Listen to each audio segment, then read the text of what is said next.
બાકી કંઈક દુનિયામાં એવાય પડ્યા છે હો માતા અમને આટલું કરી આલે પણ ના થાય એના માટે તો ભક્તિ જોઈએ હો પેઢીની જ્યાં પુને પડી હોય ને અને જ્યાં ભક્તિ પડી હોય ને તાણ દેવ કાર્ય કરે હો બાકી કાર્ય થાય નહીં અને કામ કરતી હોય દીકરી નોકરી ધંધા કરતા હોય અને અહીંયા કદાચ નામ લેતા હોય ને મેરડી મેરડી મેરડી મેરડી તો હું એ માતા ભક્તિ પહોંચાડું છું હો ભાઈ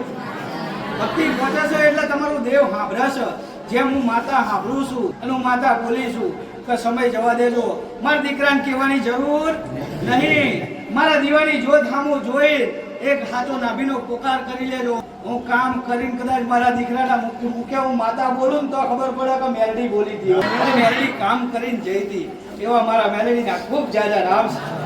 અસલ ભરવાની બેડીની ઉગતાની મેલેડીના મારા અસલ તલવારની ધાર જેવી માતા છું દરેકના ઘરે હું માતા આવું છું ટકોર મારો છો હું માતા હાજરી આલું છું જોઉં છું પણ શાંતિ રાખજો હરેકના દુઃખની મન માતાને ખબર છે હરેકના ઘરના ઉમરે હું માતા ગયા રવિવારે બોલી હતી ને શું મારે કહેવાનું છે શું શું તમને હાલવાનું છે એ બધી મને માતાને ખબર છે નહીં એવું નહીં બસ થોડી ધીરજ માં કરશો એટલે મારો રામ રાજી થઈ જશે ને તો હું હાલ્યા વગર રહીશ નહીં હો મારી જોડે માંગણી એવી કરજો કે હું હાલતા લાચાર ના બનવું હો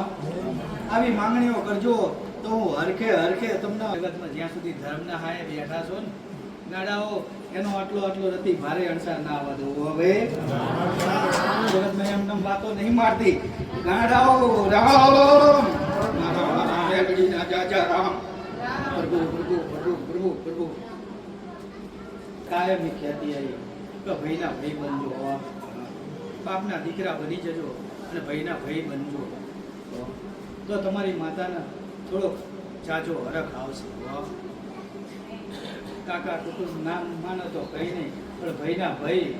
અને બાપના દીકરા બનીને બેહજો માં સામે અને પોકાર કરજો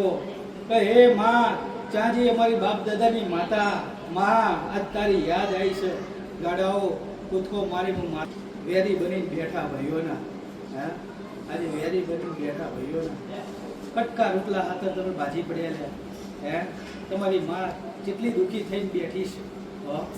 છે શું મારા દીકરાને બે શબ્દ કહેવા છે પણ શું કહું હું મારા દીકરા કંઈક થોડાક તો પાછા પડે થોડાક તો પેલા એ થાય કારણ હું માતા એવું કહું આવું તમારી માતા મને કહે છે આવું તમારી માતા મને કહે છે કટકા રોટલા હાથર મન માતાને અને આજે જો ને દર ભટકતો થયો છે કહે છે તમારી માતા થોડુંક મેલી દે જો એટલું મેલેલાનું હવાયું આલું તો હું માતા આલું એવું તમારી માતા મને કહે છે કે મારા દીકરાને કહે કે આવી મારી જોડે હામ ના રાખ એટલે જયું એ જતું રહેવા દે એના નસીબનું જયું ને પણ એના નસીબનું એને હવાયું રડિયાલું ને તો હું માતા રડિયાલું લે પણ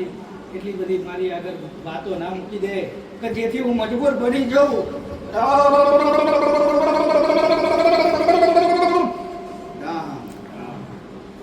એટલી વાતો મારી આગળ ના મૂકી દે તો હું માતા મજબૂર બની જાઉં અને એનું કાર્ય હું ના કરી શકું એવું તમારી માતા મને કહે છે એટલે હું ખાસ કહું છું કાયમ કહેતી આવ્યો કે લઈ લે તો થોડુંક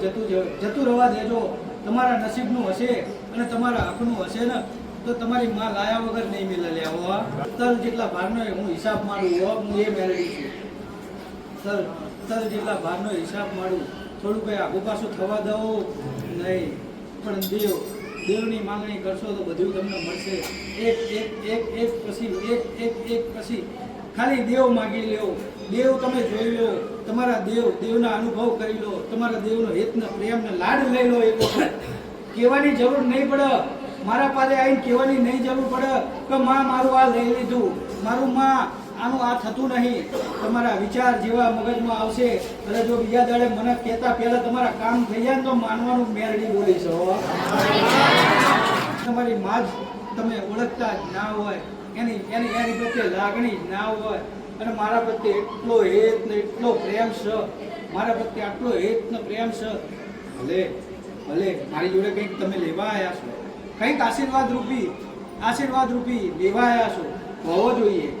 હરેક દેવી શક્તિના ત્યાં હું એવું નહીં કહેતી કે મારી જોડે હરેક દેવી શક્તિના દાન તમે કંઈ પણ લેવા જાઓ તો એક હેત અને એક લાડ તો હોવા જ જોઈએ. એ હેત અને લાડ હશે ને તો હું માતા રાજી થઈ, સમય ના બન્યો હોય ને તો સમય બનાવેલું હું માતા હો, પણ એવો હેત લાડ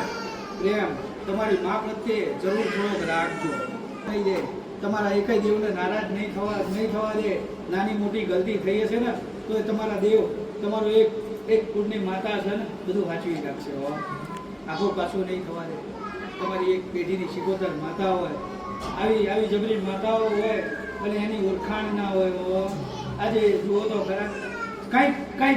કંઈક દીકરીઓ ધૂંધી થઈ ગઈ, શેખ દીકરીઓ સુધી દુઃખ પહોંચી ગયા હો, તોય એને સંભાળ લેવી નહીં. તોય એવું કહેવાનું કે માં ચાહી આવી હે, પણ એક વખત ગાડા દર ભટક્યા વગર કરે એના શરણમાં માથું નમાઈને કહેતો દે કે માં હું તારો દીકરો છું, તું મારી માં છે. આટલા વર્ષો એ ભૂલી ગયા, ભટકી ગયા, પણ માં